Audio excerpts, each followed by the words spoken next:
Una-una, hindi ko palalagpasin na hindi sagutin ang mga malisyoso, tahasang kasinungalingan at walang basehang mga akusasyon sa akin ni Bryce Hernandez.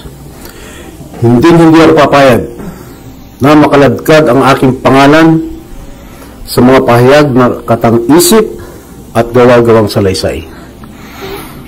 I have participated diligently and consistently in the Senate investigation because, like everyone, I want the truth to come out and weed out corruption in the government. And I am confident that I have not committed any illegal act if Mr. Hernandez truly stands by his allegations. I challenge him right now to take a lie detector test with me. Let us settle this once and for all and show the public who is telling the truth. Yun lang. So, really mabitin intention, ba't kayo nakita na gano'n ni Hernandez? I really do not know what his evil intentions are. Siguro he wants to get even with me because I was the one who cited him in contempt at pinakulong sa Senado. Sir, it is not true na nagpa-allocate kayo na about 335 million? Yung sa 330, kano ro?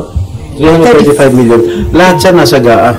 Everybody can choose any item from the GAA at ibintang kahit kanino senador. So wala kayong ganung pina-allocate? Isang malaking kasinungalingan ng mga pinagsasabi na patungkol sa pagbabako ng mga proyekto. Sir, what do you mean of it, yung paulit-ulit ng sinasabi na hindi kasi? Parang hindi ko makakon sa nangyari yung ano? Well, yung gawa ni Senator Marcoleta sa akin. Well, yung sinabi niyang safe ka, alam ko naman biro niya, pero in the eyes of the public, parang it was uncalled for. That's why I resented this statement. Ba't sa House kayo paulit-ulit sinasabi ni Bryce na?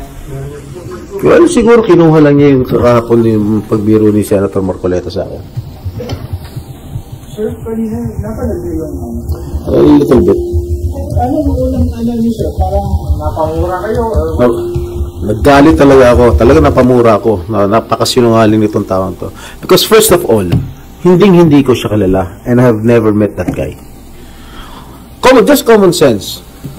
Really think I will be actively participating in this investigation na nandun siya, nakilala ko siya, nagbibigay siya ng pera sa akin? That's common sense. I should have abstained from that hearing, from this hearing. Malakas ang loob ko dahil I did not commit any illegal act. Sir, dumaan kay